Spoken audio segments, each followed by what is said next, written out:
That famous saying, chums, if you go woke, you go broke.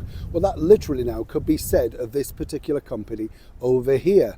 All because they're now sort of capitulating to the local area. But they're trying to spin it in a way that apparently, would be more compatible and, palatable to the customers that they now have left. But things are starting to get a lot worse. As ever, let me explain.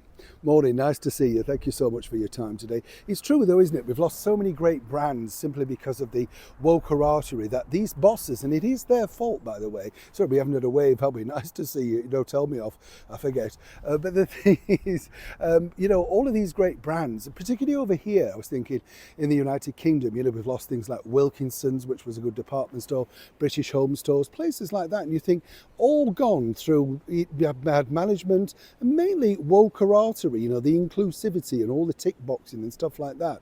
This particular brand is no different. Five Guys. Now, Five Guys literally came into the United Kingdom a couple of years ago now. And I've got to be honest with you, chums, I find it incredibly expensive. I once had a milkshake in there and it's just too pricey. I mean, it's burgers and fries. Yes, there, I'm sure, are higher echelons and all that, but it's still a very expensive thing. It would be a mega treat for most people.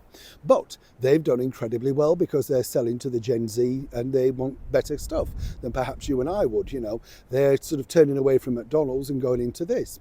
Here's where it gets really interesting though, because over here in the United Kingdom, in one particular branch, in Birmingham, near Birmingham, should I say, they've decided to remove the hot dogs, bacon and alcohol so they don't offend the area, which is mainly Muslim in that particular area. And apparently the Muslim community are absolutely delighted. So if we stop off there, we can't have what we want because now this is a Muslim area in the heart of Birmingham. You get the picture. Now, I've been doing some investigating and it doesn't just stop there.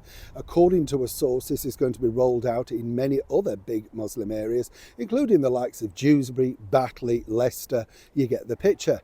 Not only that, they're also debating about having a split menu in split languages. Absolutely, and as ever we have to say allegedly, because they believe that this is what's putting off their business from thriving and developing in those areas. One might suggest, of course, you're kicking out the core base of your audience, particularly in a Christian country that actually gave you all the money to get going. You get the picture. But moving forward, they're trying to backlash on this very quickly.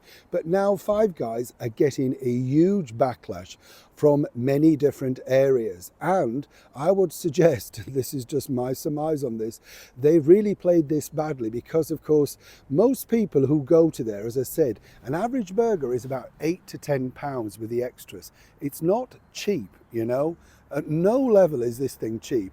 The areas that they're in, that they've now removed the core audience of hot dogs, alcohol and bacon, well, they would have had the money.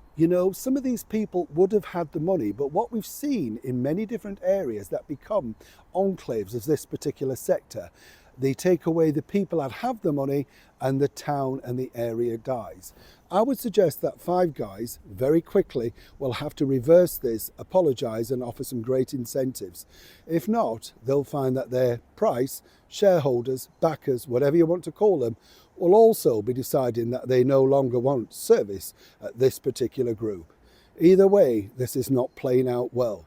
I'd love to know what you think to this particular story, as ever, in the comments below. Please be polite, like and share. Neil Sean, Kensington, London.